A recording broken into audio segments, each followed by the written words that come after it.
twongeye turatomboye bana b'Imana kuba duhamagana Nyagasani ku neza ye, ku izina ry'Imana Data na Mwana na Roho Mutagatifu, amen. Amahoro bana b'Imana, nimuhumure, Imana iradukunda, ije kutugera neza kuri iki cyumweru cya gatatu gisanzwe, tariki 25 Mutarama 2026. Ubwo kuri iki cyumweru ariho dusoza icyumweru cyari kuzirikana ku ngubwo abakristo bw'amasomo agiye kuduhuza n'ab'ijuru. Isomo rya mbere ni iryo mu gitabo cy'umuhanuzi Izayi, umutwe wa 8 umurongo 23 n'umutwe wa 9 umurongo wa 1 kugeza ku wa 3. Mu gihe cyahise Uhoraho yasuzuguje igihugu cya Zabuloni n'icya Nefutali, ariko hanyuma aha ikuzo inzira igana ku nyanja hakurya ya Yorodani n'intara y'abanyamahanga. Abantu bagendaga mu mwijima babonye urumuri nyamwinshi, abari batuye mu gihugu cy'icuraburindi urumuri rwabarasiyeho. Wagwirije neza ubasakaza kw'ibyishimo, none bariho bariyereka imbere yawe boshye abishimira umusaruro, baranezerewe nk'abagaba iminyago, kuko bakije umuzigo bari bikoreye, ingiga bashenguraga ibitugu n'ikiboko cy'uwabakoreshaga agahato warabijanjaguye nko kuri wa munsi w'Abamadiyani.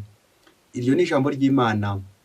Zaburi ya 27. Uhoraho n'urumuri rwanjye n'agakiza kanjye. Uhoraho n'urumuri rwanjye n'agakiza kanjye, ninde wantera ubwoba? Uhoraho n'urugero rw'ubugingo bwanjye, ninde wankangaranya? Ikintu kimwe nasabye Uhoraho, kandi nkaba ngikomeyeho, ni ukwiturira mu ngoro y'Uhoraho iminsi yose yo kubaho kwanjye. Nyamara njye nizeye kuzabona ubugiraneza bw'Uhoraho mu gihugu cy'abazima. Yihangane wizigira Uhoraho, ukomeze umutima w'intwari, rwose wiringire Uhoraho. Uhoraho n'urumuri rwanjye n'agakiza kanjye. Isomo rya kabiri ni iryo mu ibaruwa ya mbere Pawulo Mutagatifu yandikiye Abanyakorinti, umutwe wa 1 umurongo wa 10 kugeza ku wa 13 n'umurongo wa 17. Bavandimwe, mbingize mu izina ry'Umwami wacu Yezu Kristo ngo muhuze ibitekerezo, mwirinde kwicamo ibice, ahubwo muhuze umutima n'umugambi. Koko rero bavandimwe, abo kwa Kolowe bambwiye ko mwifitemo amakimbirane. Icyo shaka kuvuga nuko buri muntu muri mwe agira ati ngende wa Paulo, undi ati ngende wa Apolo, undi ati ngende wa Kefasi, undi ati ngende wa Kristo. Mbese Kristo yabagabanyijemo ibice? Mbese ni Paulo wabambiwe ku musaraba? Cyangwa se mwabatijwe mu izina rya Paulo? Kuko Kristo atanyohereje kubatiza, ahubwo yantumye kwamamaza inkuru nziza, atari mu magambo y'ubuhanga, ngo hate umusaraba wa Kristo udakurizaho guta agaciro. Iryo ni ijambo ry'Imana. Nyagasani Yezu nabane namwe. Amagambo mw'Ivanjili ntagatifu yanditswe na Matayo, umutwe wa 4 umurongo wa 12 kugeza ku 23. Muri icyo gihe Yezu yumvise ko Yohani yatanzwe yigira mu Galileya, yimuka i Nazareti ajya kuba i Kafarinawumu ku nkuka y'inyanja mu rugabano rwa Zabuloni na Nefutali, kugira ngo huze iby'umuhanuzi Izayi yavuze ati, igihugu cya Zabuloni nawe igihugu cya Nefutali, inzira igana inyanja hakurya ya Yorodani, Galileya y'abanyamahanga. Imbaga yari yigungiye mu mwijima yabonye urumuri rutangaje, n'abari batuye mu gihugu gicuze umwijima w'urupfu urumuri rwabarasiyeho. Guhera ubwo Yezu atangira kwigisha agira ati, nimwisubireho kuko ingoma y'ijuru yegereje. Nuko igihe yagendaga ku nkombe y'inyanja ya Galileya, abona abavandimwe babiri, Simoni bita Petero na Andereya murumuna we, bariho baroha inshundura mu nyanja kuko bari abarobyi. Arababwira ati, nimunkurikire nzabagira abarobyi b'abantu. Ako kanya basigaho inshundura zabo baramukurikira. Yigiye imbere abona abandi bavandimwe babiri, Yakobo mwene Zebedeyi na murumuna we Yohani, bari mu bwato hamwe na se Zebedeyi. Bariho basana inshundura zabo, nuko arabahamagara. Ako kanya basigaho ubwato na se baramukurikira. Nuko Yezu azenguruka Galileya yose, yigishiriza amasengero yabo, atangaza inkuru nziza y'ingoma, akiza icyitwa indwara n'umuga cyose muri rubanda. Iyo ni Ivanjili ntagatifu. Bayoboke b'Imana, nimugire amahoro. Aha tugeze ni kuri buri munsi, fungura buri munsi, ufungure buri munsi, ufungure abandi buri munsi, ijambo ry'Imana buri munsi, ineza y'Imana buri munsi. Iki cyumweru kiriho impurirane z'ibintu bitatu. Icya mbere nuko ari icyumweru cya gatatu gisanzwe. Icya kabiri ni icyumweru cyo kuzirikana ku ijambo ry'Imana, Bibiliya, ko wasoma Bibiliya. Icya gatatu cy'icyumweru ni icyumweru cy'ubumwe bw'abakristo. Ubwo guhera ku itariki 18 kugeza none nyine ku itariki 25 tuzirikana ubumwe bw'abakristo ihinduka rya Pawulo mutagatifu utwibutsa ko Kristo ari umwe atarimwe ibice. Ibyo byose tubibumbiye hamwe tugiye guha umutwe aya masomo y'uno munsi. Ngewe maze kuyasoma mu kuyazirikanaho nahaye umutwe ugira uti urumuri, mu ngingo igira iti reka kugendera mu mwijima. Turaza kubona ko hari invitation Nyagasani aduha ubutumire ati ibihugu mwagenderaga mu mwijima urumuri rubarasiyeho, nimwakire urumuri rwa Kristo. Mu kuzirikana kuri iyi ntego nawe uze kuzirikana ibintu byose bizana umwijima iwawe. Ibihugu biri mu mwijima, ibihugu bitaragera mu rumuri, za ntambara, za gatanya, ibibazo, imidugararo, ibyaha, ibyo byose ni umwijima. Bityo nawe ureke kugendera mu mwijima, akira urumuri rwa Kristo. Mu kwakira urumuri rwa Kristo nifuza ko twagendera ku ngingo eshatu, ariyo magambo atatu agiye guturanga aza kudufasha cyane gucengerwa naho Kristo adukura. Ko Kristo yifuza kuduhindura uko ashaka, yifuza kutugira neza, akifuza kubana natwe, akifuza kutugirira neza igihe cyose, adukura habi atujyana heza, adukura mu mwijima atuganisha ku rumuri, atuvana mu mahanga atuganisha mu gihugu cy'isezerano. Bityo natwe tukagira umukiro umuturukaho. Amagambo atatu n'amagambo y'Igifaransa yitwa ngo formation, ijambo rya kabiri, information, ijambo rya gatatu, transformation. Ngo kwigishwa cyangwa kurerwa, ukamenya, wamara kumenya ubundi ugahinduka. Ngiye ibintu biranga umukristo. Wahuye na Kristo, hari icyo yakubwiye, wamumenye se? Hari n'ubundi buryo uza guhinduka. Mubyeyi, iyi nteruro mbere yuko tugiye kuvuga kuri amagambo, iyi nteruro wicaho turongo dutatu. Imana idutora uko turi, yifuza kuduhindura uko ishaka. Amen, amen, amen. Aya masomo hatambutsemo formation iryoshye. Izi ngingo uko ari eshatu turagenda tuzivugaho, tuzerekeza ku masomo y'uyu munsi. Mu isomo rya mbere hatambutsemo formation bw'Imana iri kwigisha umuryango wayo, ikoresha umuhanuzi Izayi. Umuryango w'Imana umara kumenya, urava mu mwijima, urava mu mahanga, bareke kwaho mwicura burindi, bakora ugushaka kw'Imana. Ngo wabagira neza, ubasakazamo ibyishimo, none bariho bariyereka imbere yawe, bishimira umusaruro n'ibindi byinshi. Ibyo bigaragaza uburyo bumva uhoraho, uburyo bakiriye Imana, ya information, ndetse n'uburyo bamaze guhinduka kubera ko bahuye na Nyagasani wabakije umuzigo bari bikoreye. Amen, amen, amen. Nguko Nyagasani iyo yagutoye ajya n'uburyo akwigisha, akubwira, hanyuma akazagutuma. Nyagasani atuvana mu mahanga y'umwijima akaduha urumuri kugira ngo tumurikire n'abandi. Formation, twahuye na Kristo, Kristo agiye gutwigisha, hanyuma Kristo aze kudutuma guhindura abandi. Ni na ntero muri mbyaza buno munsi ati uha no muri rwanjye n'agakiza kanjye. Amen, amen. Isomo rya kabiri haratambukamo amagambo atatu nayo twerekeza ku rumuri: formation, information et transformation. Ubwo i Korinti hari ikibazo cy'amacakubiri, division. Nuko Pawulo ari mu buroko, ari mu ishuri rikomeye cyane, baje mugejeho amakuru ku Korinti bari kumarana, bari kwiyumva ibice. Ibyo byose n'umwijima. Pawulo mu kubandikira arabibutsa Kristo ari we, ko Kristo ari umwe. Arabibutsa urumuri, ubumwe. Ngugu ubumwe bw'iki cyumweru cy'ubumwe nyine, umwe bw'abana b'Imana babandi basangiye Kristo. Ubumwe. Pawulo yagize formation nyinshi, turazirikana ko yari umwigishwaga Mariyeri, ariko izo formation zamufashije kwihugura, kumenya Imana. By'umwihariko aha mu buroko hari amakuru ari guhaherwa, information ko Abanyakorinti batari kwitwara neza. Pawulo rero azandika urwandiko agira ngo abahindure, transformation, maze ava mu mwijima bajya mu rumuri, bemere ko Kristo ari we bumwe bwacu, ari we rumuri rwacu. Ndiyo transformation. Bakava ku mushiha, bakava ku mwiryane, bakava mu ruburi, bagana urumuri rwa Kristo, ubumwe bw'abakristo. Bityo rero ntiyabakiri aba Pawulo, aba Kefasi, aba Apollo, ahubwo aba Kristo. Kuko Kristo ahora ari umwe, ngurwo urumuri Kristo urumuri rw'amahanga.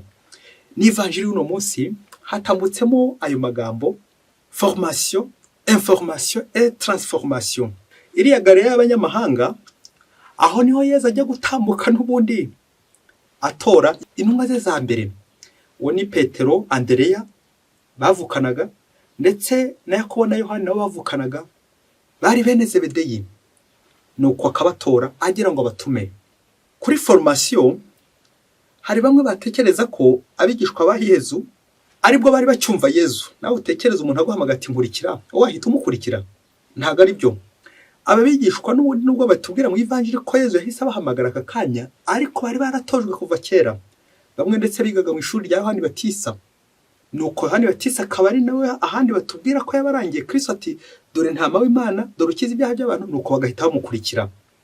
Ibyo nabyo birerekeza ko babanjwe kwigishwa formation, babanje kugira formation kugira ngo bazabe informe, bazamenye Kristo ari we, ubundi bazajya bamukurikira ariko bamuzi.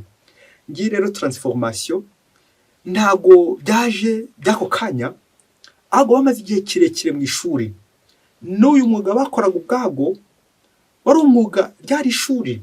Nuko uyu mwuga kera kabaye Kristo akazawuhinduramo umwuga w'ijuru. Bakoraga umurimo w'abarobyi nk'abantu, umurimo w'isi, ariko igihe kikazagera Kristo akawuhinduramo umurimo w'ijuru, ubutumwa. Ibi katwigisha ibintu bibiri bikomeye cyane.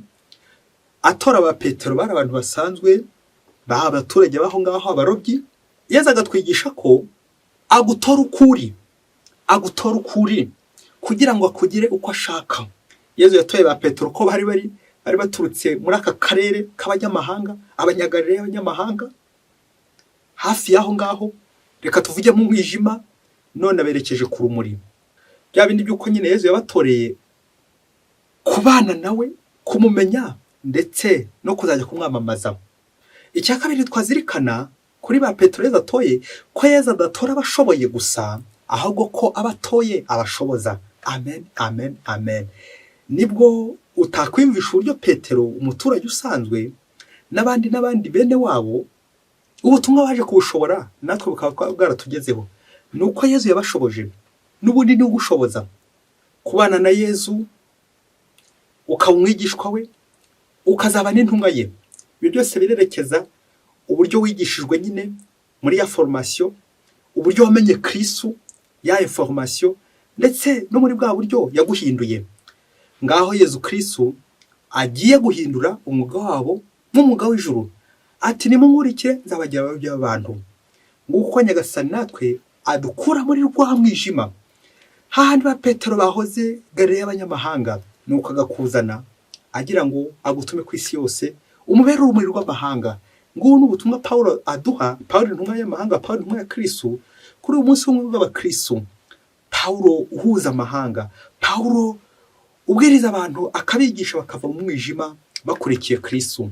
Iki cyumweru rero nawe wongera urebe ahantu hose ukigendera mu mwijima, inguni z'ubuzima bwawe harimo hatambuka umwijima, harimo hatambuka ubuyobe, harimo hatambuka icuraburindi, harimo hatambuka icyaha. Maze Nyagasani icyo kwifuzaho uno munsi nuko yahindura uwo mwuga wawe mubi, umwuga ukora, maze agakwerekeza ku mwuga w'ijuru. Yesu araduha isomo rikomeye cyane ko azadusanga turi mu byacu, turi mu mirimo yacu, tutarimbura mumaro, dufite icyo turi gukora, ufite iki ngo mpereho. Yesu akagusanga aho ngaho, akaba ariho ahera agira ati aguhindura uko ashaka. Ngubu ubuzima bw'umukristo ntabwo ari ukumva Kristo gusa, ntabwo ari ukumumenya gusa ati ndamuzi mu bitabo n'ahandi henshi, ahubwo kureka akaguhindura. Nguru urumuri nuko rusoreza kuri transformation, aho Nyagasani gusanga wakoraga ibya hano ku isi, nuko akakuganisha ku mwuga w'ijuru. Nimunkurikire nzabagira abarobyi b'abantu. Nawe niba igihugu cyawe kirimo umwijima, urumuri rwa Kristo nirukurasireho, akiri urumuri rwa Kristo. Ngo umunsi umwe hirya kure cyane muri Afurika, très loin, ngo mu karere kamwe umurwayi yigeze kurwara, ararwara araremba. Ngo yararwaye indwara yanduraga, yagomba kumuhesha akato. Nuko hageze ku muturanyi agira ngo amufashe agere kwa muganga, abaturanyi bagakinga bakamushibura. yagera ku mugenzi wese bakamushibura bakigendera bakamureka, bamwe bagakinga abandi bakamwihisha kugira ngo hataza kugira umugoboka kugira ngo abe yamugeza kwa muganga amutware. Nuko wa murwayi kubera ako katahawe ntawe bari kongera guhura kugira ngo amusukire amazi cyangwa kugira ngo abe yamuha ubufasha bwo kumugeza kwa muganga. Wa murwayi agira ishavu n'agahinda, nuko asaba imbaraga uko yashoboka kose kugira ngo azagere kwa muganga, byibuze agere kwa muganga, muganga mutabare, dore ko abaturanyi bene wabo abahisi n'abagenzi bose bari baramuhaye akato ko badashaka guhura nawe. Nuko umurwayi akomeza kuremba na ya ndwara ye, ngo yajya kwicara nko ku kinyabiziga cyangwa n'ahandi hose agira ngo bimworoheze urugendo, akabura umutwara. Afata icyemezo cyo kugenda n'amaguru mpaka ageze kwa muganga. Ngo ageze kwa muganga, abaganga batangira kumenya ko uwo muntu yanduye kandi ko ashobora kwanduza abandi indwara yandura. Ngo umuganga agezeho agahita akinga urugi, wa murwayi akiruka vuba asanga undi muganga, yagera ku wundi nawe agakinga urugi kubera ko uwo muganga nyine atashaka kwandura. Yagera ku wundi, dore ko hari habaye nijoro haba hacanye amatara, nuko wa muganga agahita azimya kugira ngo wa murwayi ataza kumenya ko arimo. Arukinze urugi amubonye aje, aruzimije itara amubonye aje, dore ko hari nijoro mu gicuku, wa murwayi neza neza ahera mu kwiruka. Uwo yikubiseho wese nta serivisi amuha, uwo yikubiseho wese akinga cyangwa azimya, uwo yikubiseho wese akinga cyangwa azimya. Nuko murwayi agira ishavu n'agahinda, muri uko kwiruka igihe kigeze, wa murwayi neza arananirwa, agira ishavu n'agahinda n'ibyuya byose bitutubikana umubiri we. Ageze aho abonye na ba muganga yarizeye ntawe umwakiriye, ajya ku bitaro, ajya ku bindi bikanga batinya ko nawe aza kwandura. Wa murwayi afata icyemezo cy'uko agiye gutaha. Uko yagatashye n'amaguru, ageze mu rugo nyuma yo kubira ibyuya, imvune, igihe cyaje kugera wa murwayi amaze kwiyuhagira, kubwo igitangaza agiye kumva yumva akize icyo yari arwaye. Ajya no kwipimisha asanga ya ndwara yaragiye kera. Aleluya, amen, amen. Muyoboke w'Imana, iki gitangaza cy'Imana, Nyagasani ushobora no gukora ibyo utari witeze, abantu bose bakagushiraho, ibintu bikagushiraho, ariko wajya kubona ukabona Yezu akoze ibyo utari witeze. Ngurwo urumuri, Yezu akaguhindura, akagukura hariya ururi, akakura kuri ubwo burwayi, akagukura mu kato, agira ngo nawe ugendere mu rumuri. Yewe kugeza na n'ubu babaganga barakikingiranye, umwe abazundi ati wa murwayi yagiye. Bishoboke ko na n'ubu bakikingiranye, na n'ubu ntibaracana amatara. Kubera iki? Ngo hato bataza kwandura, kwanga kwiteranya. Natwe muri ubuzima hari igihe twumva urumuri tukagira ngo ni urumuri rw'itara, urumuri rw'ukwezi, urumuri ku manywa. Nyamara iyo wavuze urumuri twagombye kumva nanone la transparence, kugendera mu kuri, kutaryarya. Ukurira ifoto nawe urwaye, wakwikubita ku muturanyi agakinga, wakwikubita ku nshuti igakinga, noneho byagahoma munwa wajya kwa muganga, muganga akaba ari gufata iya mbere yo kuguha akato, kandi ari muganga mwa, kandi byaba kongera dutekereze abaturanyi bameze nk'abo bari mu mwijima, ibyo bihugu biri mu mwijima. Kongera dutekereze uramutse uri muganga nk'uyu wine n'abarwayi, wanga kubakira uha abarwayi akato, warangiza ngo naratowe, natorewe kuvura abantu, ndi muganga, ari umubiri wa roho, kandi udashaka kugendera mu kuri, udashaka kugaragaza ukuri. Hari ibihugu byawe bikiri mu mwijima, hari ahantu mu ntebe z'umutima ku nkuka za Nefutali na Zabuloni bikiri wawe, bikiri mu mwijima, kuko udashaka gufata icyemezo cy'uko wafasha wa murwayi. Bizarangira ari wowe ukomeje wikingirana mu gihe wa murwayi ku gitangaza cy'Imana agize gute yakize. Nguko Nyagasani ajya ku ruhande buri gihe rw'umuntu urengana, rw'umuntu waburaniwe, rw'umuntu bahaye akato, kugira ngo agire gute amuhe urumuri. Nibwo azakubwira ati nimumurikire nzabagira abarobyi b'abantu. Nawe Nyagasani kuri iki cyumweru aragusaba kutishushanya, kutagendera mu mwijima, kuvuga yego niba ari yego, kuvuga oya ku kibi niba ari oya.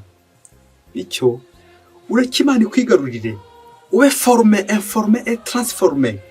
Ureke Nyagasani aguhindura uko ashaka, atari wowe uko ushaka. ko akenshi mu buzima bwacu dushaka guhinduka uko twebwe dushaka, nyamara Nyagasani dufiteho umugambi wo kutureka, kumurekera urwe ruhare, kumurekera umugambi wo kuduhindura uko ashaka. Nusanga hari ahantu ukiri mu mwijima, ukiri indyarya, utajya ushaka kugaragaza ukuri, utajya ushaka kwiteranya hato ntaza kwandura, aho hose wagiye ufunga ntufungure Kristo, uza mu bakene, mu baciye bugufi, mu barwayi, mu banyantege nke, uzamura akaboko kimwe nanjye niba watsinzwe, ubwo Yezu uti Yezu nagendeye mu mwijima igihe kirekire, ngendera mu kinyoma igihe kirekire, ngendera mu kutavugisha ukuri igihe kirekire, ngendera mu bidakwiye igihe kirekire, ingeso mbi nyinshi igihe kirekire, ndaje ngo umbabarire, ndaje ngo umpure urumuri rwawe, maze nkore ugushaka kwawe buri munsi. Mugire icyumweru cyiza, Imana ibahe umugisha, Imana Data na Mwana na Roho Mutagatifu, amen. Padiri Masumbuko Ladislas wa Diyosezi ya Cyangugu.